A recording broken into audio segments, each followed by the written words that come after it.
आज की वीडियो में हम बात करेंगे कुछ नेचुरल एंटी डिप्रेसेंट्स के बारे में। जी हाँ, नेचुरल एंटी डिप्रेसेंट जो कुदरती तौर पे आपको डिप्रेशन से ना सिर्फ बाहर निकालने में मददगार हो सकते हैं, बल्कि आपको उसका शिकार होने से भी बचा सकते हैं। तो सबसे पहले हम बात करते हैं sunlight, the natural antidepressant. जी हाँ, सनलाइट, जब आप सनराइज के 1 या 2 घंटे के अंदर जो आप सनलाइट लेते हैं, वो आपके अंदर बहुत सारी पॉजिटिव चेंजेस लेके आती है। क्या होता है कि जब हम सुबह की रोशनी में जब हम निकलते हैं, तो उस वक़्त वो हमारे ब्रेन के एक पर्टिकुलर हिस्से को एक्टिवेट करता है, जिसको हम कहते हैं सुप्राकियास्मेटिक न्यूक्लियस। अब यहाँ से जब ये एरिया जो है वो ट्रिगर होता है, तो ये हमारे हैप्पी हार्मोन्स को रिलीज़ करता है, जिसमें सबसे पहला जो हमारे डोपामाइन और हमारे ऑक्सीटोसिन है।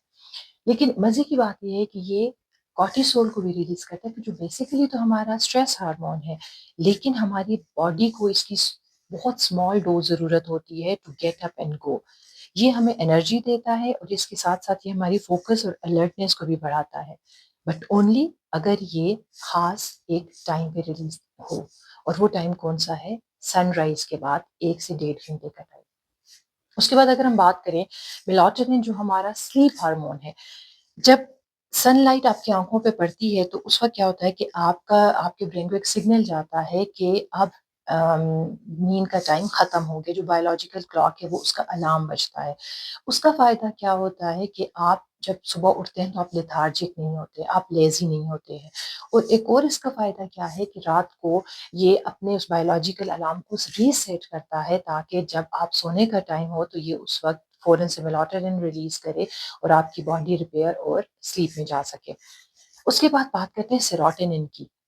सेरोटोनिन हमारा मूड स्टेबलाइज़र है, and it keeps your mood steady, और ये हमें हेल्प करता है कि हमारी रेगुलेट कर सके हमारे इमोशंस को, और पर्टिकुलरली हमारी एंग्ज़ायटी को। उसके बाद डोपामाइन। डोपामाइन हमारा रिवॉर्ड सेंटर है, हमारा मोटिवेशन हार्मोन है। ये रिलीज़ होता है सनराइज़ के बाद, और ये किस चीज़ में हमें किस तरह से हेल्प करता है? ये हमें हेल्प करता है, ये हमें एक्साइटेड बनाता है, जब आप जो आपकी एक ज़िंदगी स्टार्ट हो रही है, कि आपकी लाइफ़ स्टार्ट हो रही है, आपका डे स्टार्ट हो रहा है, उसको आपको एक एक्साइटेड वे में स्टार्ट करने के लिए ये हेल्प फुल होता है। ये सारे जितने भी केमिकल्स हैं, they are deeply involved in depression, और it acts like a an an natural antidepressants, ठीक है? और कहा जाता है कि no sunlight leads to melatonin high, no cortisol spike, serotonin drops, और आप फॉगी और इमोशनली नब फील करते हैं, इवन के आपके साथ कुछ बुरा ना भी हो रहा हो तो, ठीक है? ये तो हमारे नेचुरल एंटी डिप्रेसेंट था, जो हमें सनलाइट की वजह से मिलता है। दूसरी इंपॉर्टेंट चीज़ इसमें है वॉक। वॉक को आप ये समझ लीजिए कि वॉक हमारे लिए एक जिसको हम कहते हैं ना, कि ब्रेन मेडिसिन का काम करती है। क्योंकि हमारा माइंड ओवरवेल्म्ड होता है, क्लटर्ड होता है बहुत सारी थॉट से, इमोशन से, इन्फॉर्मेशन से, जो हम दिन भर लेते हैं। तो जब आप वॉक करते हैं, तो आपका ब्रेन रिलीज़ करता है एक पर्टिकुलर कंपाउंड, जिसको हम कहते हैं न्यूरोट्रॉपिक फैक्टर। ये it is like the fertiliser to your brain. ये ना सिर्फ़ आपके ब्रेन के न्यूरॉन्स बनाता है, बल्कि आपके जो न्यूरॉन्स वीक हो चुके होते हैं, उनको भी स्ट्रेंथन करने में बहुत हेल्पफुल होता है। उसके अलावा ये आपके ब्रेन को ग्रो करने में, इसका न्यू कनेक्शन बनाने में बहुत ज़्यादा इम्पोर्टेंट होता है। ये आपको लाइटर फ़ील कराता है, और आपका ना जो एक particular part of the brain है, वो क्या होता है, वो जब वो ज़्यादा एक्टिवेट हो जाता है ना, तो आपको ग्लूमीनेस, सैडनेस की फीलिंग्स आती हैं। ये उस पार्ट की एक्टिविटी को रिड्यूस करता है। आपकी वॉक जो है, वो आपके उस पार्ट की एक्टिविटी को रिड्यूस कर देती है। और अगर आप किसी बहुत ज़्यादा उसमें नेगेटिव थॉट्स में जा रहे हैं, या किसी की वजह से भी आप सैडनेस का शिकार हैं, नेगेटिविटी का शिकार हो रहे हैं, तो जैसे आप वॉक करते हैं, आपके मसल्स इन्वॉल्व होते हैं, और ये मसल्स की इन्वॉल्वमेंट किस तरह से हेल्पफुल है, कि ये आपके ब्रेन को डिस्ट्रैक्ट करती है, क्योंकि उसका फोकस डाइवर्ट होके जाता है मसल्स की मूवमेंट के ऊपर। तो इस तरह से भी है कि जो हमारे पाँव के नीचे हमारे तमाम ऑर्गन्स के जो सेंटर्स होते हैं, जो पॉइंट्स होते हैं, वो मौजूद होते हैं। और जैसे ही आपका पाँव ज़मीन पे पड़ता है, उससे क्या होता है कि आपके वो पार्ट्स ऑफ द बॉडी जो है, वो एक्टिवेट होते हैं। तो इस तरह से आपके लिए एक नेचुरल मेडिसिन का काम करता है। तीसरी इम्पॉर्टेंट चीज़ जो है वो ये है कि you need to detox your brain, जिसको हम कहते हैं डेली मेंटल डिटॉक्सिफिकेशन।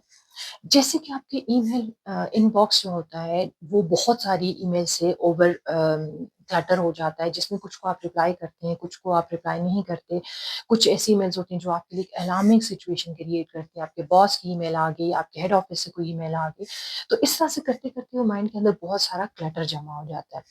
अब करना क्या है हमने कि खुद को सैडनेस से बचाने के लिए ये जो पाइल्स हैं, ये जो हमारी मोस्ट ऑफ द टाइम जमा हो जाती है, हमने इनको क्या करना है, इनको ऑर्गेनाइज़ करना है। अब हमने क्या करना है, जब हमारा माइंड ओवरलोडेड हो जाता है लाइक हमारे इनबॉक्स की तरह, या जब हमारा फ़ोन ओवरलोडेड हो जाता है, हमारे मल्टीपल नोटिफ़िकेशन आ रहे हैं, बहुत सारे ऐप्स हमने खोल दिए हैं, तो हमारे जो हमारा फ़ोन है उसकी जो एक्टिविटी है वो स्लो डाउन हो जाती है। Same is the case with our brain. जब वो ओवरलोडेड हो जाता है तो क्या होता है कि उसकी एक्टिविटी जो है वो स्लो डाउन हो जाती है और आप फॉगी फील करते हैं, आप सैडनेस फील करते हैं। कुछ बुरा नहीं भी हो रहा लेकिन फिर भी आप डाउन फील करें, लो एनर्जी फील करें। तो इसका बेहतरीन तरीका क्या है कि अपनी इन सोचों को हमने ऑर्गेनाइज करना है, और किस तरह से करना है, थ्रू जर्नलिंग। रात को सोने से पहले स्पेशली आप अपने उन तमाम टास्क को लिख के सोएं कि जो आज आपने किए, जो आपके किसी वजह से पेंडिंग है और जो आप कल करने वाले हैं। इस तरह से क्या होता है कि आपके ब्रेन को ये सिग्नल जाता है कि उसकी जो थॉट्स हैं, उसकी जो इन्फॉर्मेशंस हैं, उसको कैटर कर दिया गया है, और वो फिर बहुत ज़्यादा ना इंटेंसिटी से आपको चीज़ नहीं लाते। जब आप उनको इग्नोर कर रहे होते हैं तो उसका क्या होता है कि आपका ब्रेन बार-बार उनको रीप्ले कर रहा होता है, कि उसको ये डर होता है कि यहाँ पे कुछ गलत ना हो जाए। तो जब आप लिख लेते हैं, जब आप उनको वर्ड्स में ले आते हैं, तो क्या होता है कि आपका जो इमोशनल ब्रेन है उसके बजाय आपका जो लॉजिकल लेफ्ट ब्रेन है वो एक्टिवेट हो जाता है। ये 3 वो स्टेप्स हैं जिनको आप अपनी ज़िंदगी में शामिल करें। आप बहुत हद तक आप डिप्रेशन से महफूज़ रह सकते हैं, और इसके लिए आपको किसी किस्म की कोई एंटी डिप्रेसेंट्स, एंटी एंग्ज़ायटी लेने की ज़रूरत भी नहीं पड़ेगी।